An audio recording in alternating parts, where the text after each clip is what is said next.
Hey everybody, I'm Candace, and I am so glad that you're here. Now, what's one thing that we all have in common? It's family. Now, when I say family, I mean the people that we live with and go through life with. They're the people that we are stuck together with. But just because we all have a family, it doesn't mean that each family looks the same. For some of us, family means one parent and a few siblings, or it may mean two parents and no siblings. It may mean a mother, a stepmother, a father, a stepfather, 4 half-brothers and sisters, or maybe it means 3 dogs, your dad, his girlfriend who lives with you, and her daughter. Maybe your family is one that adopted you, or the aunt and uncle that you live with now. Or maybe it's the foster family that you live with, or the friends around you who feel more like your family. Each of our families looks different, and each of us has a different experience with our family too. Some of us might love being with our family, but for others of us, family is a difficult thing to navigate. It can be complicated.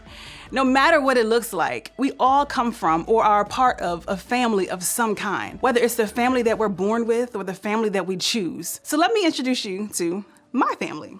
Here's a picture. This is me, my sister, and my brother. My sister, she always knows what bothers me. And my brother, he's the type that knows what's going to embarrass you, but still does it anyway. Like, who does that? My dad, he and I, we've never really had that great of a relationship because, well, it's just complicated. But even though they do all that, they are typically the loudest ones cheering for me. And guess what else? No matter how close we are, no matter how frequently we talk, no matter how we do or don't get along, no matter what might happen in our family, no matter how often I even see them, I'm stuck with them because they're always going to be my family.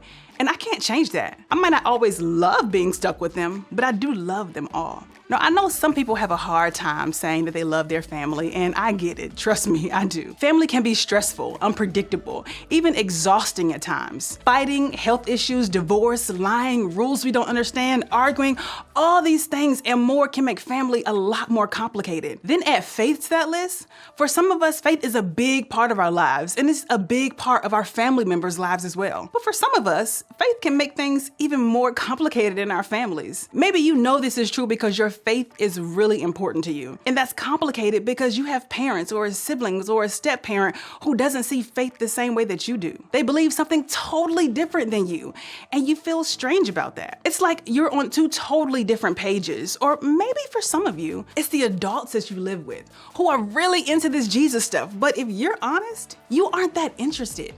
You're not sure what you think about God and faith and all that comes with it. But your family wants you to be sure. And that can definitely make faith a difficult thing to navigate in your family. Or maybe you aren't really sure about how your faith mixes with your family. Maybe you've been in church because you got family who are in church, but as you've gotten older, you're starting to wonder if you really do believe what they believe. And you're not sure how to talk to your people about the doubts and the questions that you have when it comes to your faith. In one way or another, faith can create tension in families. Now, I don't know about you, but for me, that's wild and hard to believe because I've always learned that faith is supposed to make things better. But with family, that doesn't always feel like it's true. So the question we should ask ourselves is, if faith can create tension in our families, how do we make sure that our faith is actually helping to make our families better? The good news is, I have an answer to that question. There was a guy named John, one of Jesus' closest friends and followers. He wrote it down so that we could learn from it still today. Now, before I tell you exactly what Jesus said,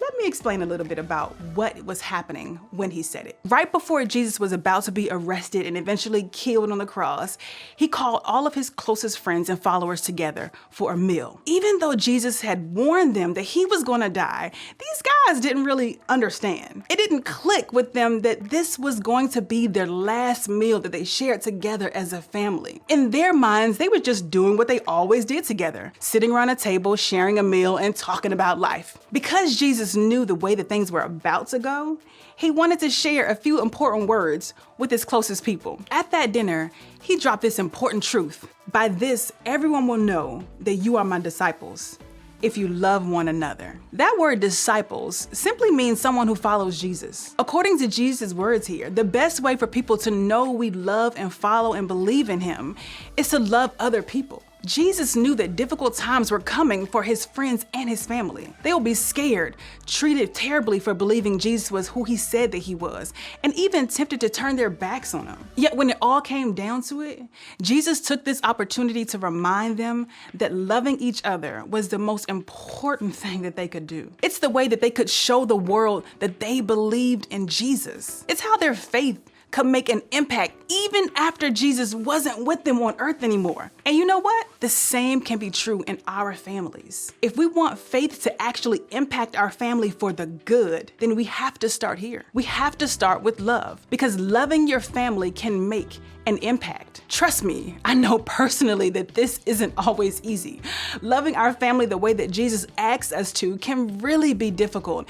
In fact, some days it might be the hardest thing that you're called to do on that very day. But the good news is, I think that Jesus knew that. I think that's why he didn't leave us to figure out how to do it all on our own. A few years after Jesus' death and resurrection, a guy named Paul wrote down a bunch of letters to churches to instruct and encourage them in their faith. And honestly, a lot of people who received these letters were a lot like us. They were just trying to figure out how this whole faith thing impacted their lives in a real everyday way. In one of his letters, Paul explained it for them. Love is patient. Love is kind. It does not envy. It does not boast. It is not proud. It does not dishonor others. It is not self-seeking. It is not easily angered. It keeps no record of wrongs. Love does not delight in evil, but rejoices with the truth. It always protects, always trusts, always hopes, always perseveres. When Jesus calls us to love one another, this is what he's asking us to do: to be patient, kind, humble, respectful, and selfless, to not get upset easily or hold grudges. Now, that part is hard. To protect, trust, hope, and stick together with the people around us, to love our family the way that Jesus calls us to love them. You see, loving your family can make an impact. Love is where it starts. Now, for all of you who want to tune me out right now because you're thinking, Candace, you really don't know my family. You're right, I don't. But hear me say this. For some of you, I know that loving your family may look different because circumstances out of your control. If you've been hurt by a family member, or if your family situation is difficult to navigate, I really want you to know that I'm sorry. I always want you to know that there are a lot of ways to love your family like Jesus. Sometimes loving your family doesn't always mean being connected to the family members who have hurt you. You can still love your family like Jesus calls us to by doing things like showing patience or respect or using kind words. No matter what you believe or what your family believes, when it comes to faith in Jesus, this is something that we can all do. We can all try to love the people in our families a little more. So this week, here's what I want you to consider. What would it look like for you to love your family? Think about the people who make up your family. The parents, the siblings, the guardians, the grandparents, the aunts, the uncles, the friends, the foster family, your friend's family. Ask yourself what it might look like to show your love to the people that you consider family. Then start by doing just one thing. Do just one thing to show love to your family this week. You can even start with the stuff that Paul listed in his letter. Focus on just one thing and see if demonstrating your love for your family in that way makes an impact. Honestly, I think it will. Dr. Martin Luther King Jr. said, hate cannot drive out hate. Only love can do that.